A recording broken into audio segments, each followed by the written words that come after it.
Pop Culture, and today we are counting down our 10 favourite men. Our top 10 men. Of the acting and singing and the whole lot celebrity world. Exactly. I mean, we are single, so it's like maybe one of them will see it. If you haven't mentioned before, we are actually single. And it is coming up for Valentine's Day, and you know, Yeah. a bouquet of roses wouldn't go amiss, really, would We it? need a bit of love. After the year we've had, we need a bit of love. No offence.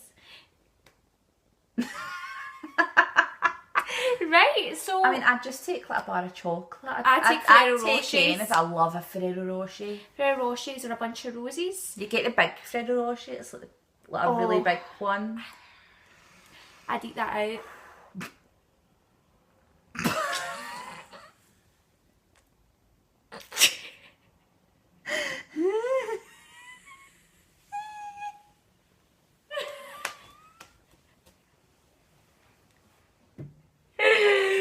Yeah, this whole show is going to be full of them, so just get used to it. I'm sorry. Okay. I'm sorry, Mum. The top 10 men. We're making this snappy, like right. crocodiles on the sea. Boo, boo, boo. So my number one is... It's James McAvoy. Oh! See, the thing I love about James McAvoy is the fact that I think if you walk past him in the street, you probably wouldn't notice him. Yeah. Because he's just like a wee ordinary guy from Glasgow. Mm-hmm. But the fact that he's like a celebrity and like a film star and very, very talented. Gorgeous. And the fact that he's from like a really normal background. Drumchapel. He's from Drumchapel. I mean, I'm from Mary Hill. It's not that much different. I mean, he's probably like one ahead of me in like crime stat rates.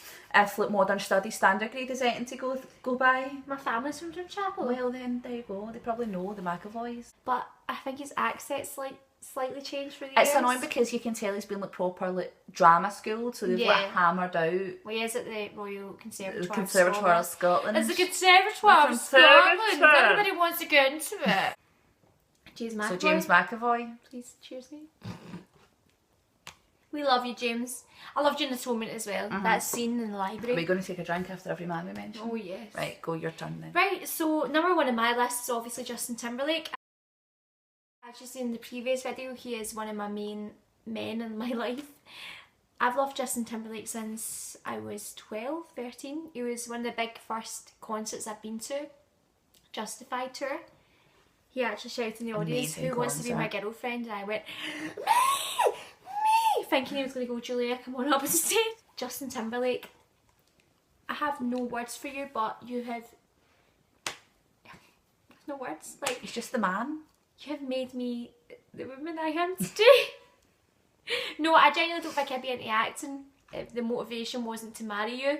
I was genuinely, I got into acting, I got into any kind of creative thing thinking at the end of this I'm going to marry Justin Timberlake. Do you know what the best part of it is? Go. He released his third album on my birthday. Oh. That's beautiful. Justin Timberlake, I love you till the day I die. I will love you till the day I die. No, I genuinely will. You're the love of my life. I'm Let's sorry.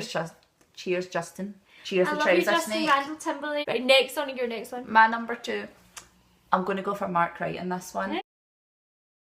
See, every guy I like and fancy and the kind of guy I go for, Mark Wright is like the polar opposite of it. Yeah. But there's just something about Mark Wright. Oh, his teeth. Do you know what I think it all boils down to when I used to watch him in Towie and he just loved his granny. And he loved his family. Yeah, he's a family man. I think that attracts you to someone, and the fact that he's got lovely teeth and lovely hair and he looks like he smells lovely and he's got his own fragrance. Oh, don't, Julia. Whew. Mark Wright's a lovely man. I genuinely think because after he started going out with Michelle Keegan, you've seen a different side to him. He literally loved his girlfriend so much. And Michelle Keegan is a sort. She's beautiful. She is naturally beautiful. You can't deny it. Like, she's stunning. And he just loves her. Nanny Pat died. Oh, Nanny Pat. Oh God, the heartbreak. When she died, A part of him died. the part of him died too. It probably did because they were so close. They were so close. She was in all the episodes. She ironed his clothes. Oh no, it was so cute. Do you remember the one that was like a really early one? There was a fancy dress party and him and Lauren went as Sandy and Danny for Greece. Oh my and God. Nanny Pat was the queen. And she had a wee sash and a crown. It was so cute. R.I.P. Nanny Pat. R.I.P. Nanny Pat. And our sausage plat. She loved the sausage platter. Do you know what? I'm never going to watch Essex now and think, I can't believe Nanny Pat's not in it. She's dead. That's an so underrated sad. death because I loved The Only Way is Essex, and the fact that Nanny Pat's not going to be in it anymore is actually quite sad. Heartbreaking. It's really heartbreaking. But Margaret, you're beautiful. And I bet you smell divine. Oh. Especially with your Mark Wright fragrance. We will promote it till the day we die. So my number 4 was Leonardo DiCaprio. Leo. Oh, Leo. Oh, Leo and the Oscar that he needs. He will win an Oscar this year for that Revenant, is that it? Yeah, I think so. I've not seen it yet, and I hope he does get the Oscar. I hope we should have seen it this week and we do a review. We should, definitely. Tom Hardy and Leonardo DiCaprio, come on. Tom Hardy.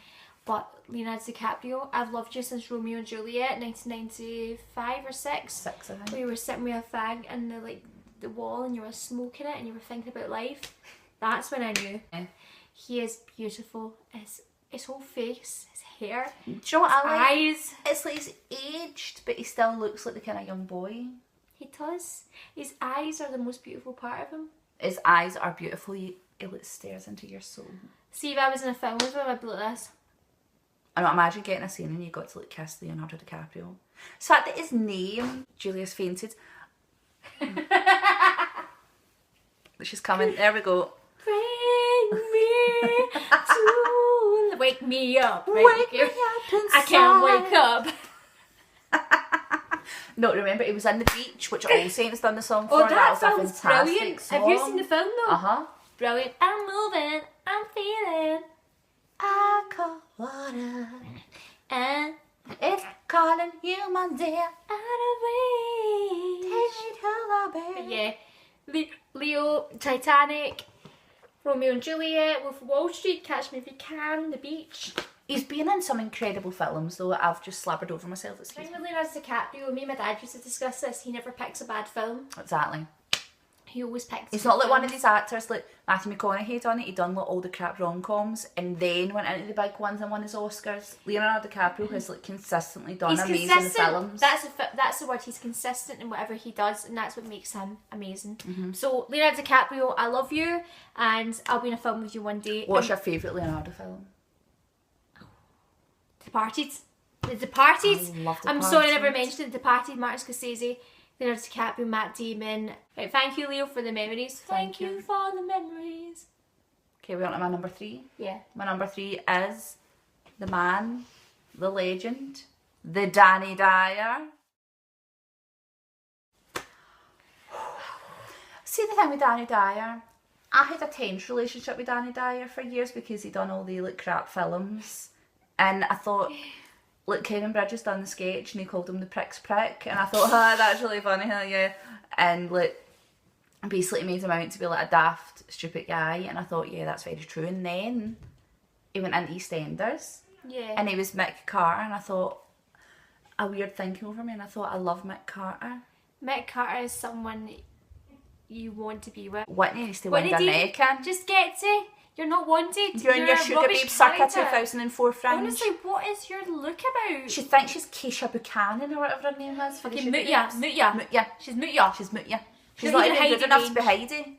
Danny Dyer became Mick Carter in EastEnders and I thought, I'm liking this. So I followed him on Twitter and he was really funny.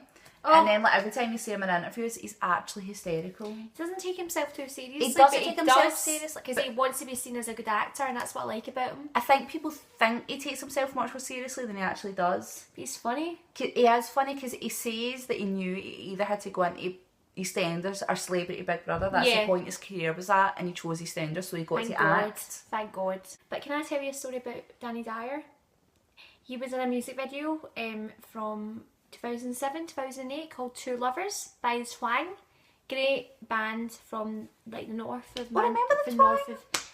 Oh, they're amazing. That's going back a bit. The song is beautiful. It's basically about a boyfriend who's not very nice to his girlfriend, and he's a bit of a Jack the lad, but he really loves his girlfriend. And the video, he's just a babe in it. And I remember watching it, and everyone used to talk about Danny Dyer, and I used to be like, nah, I don't fancy him. I watched that video and I was in the trap.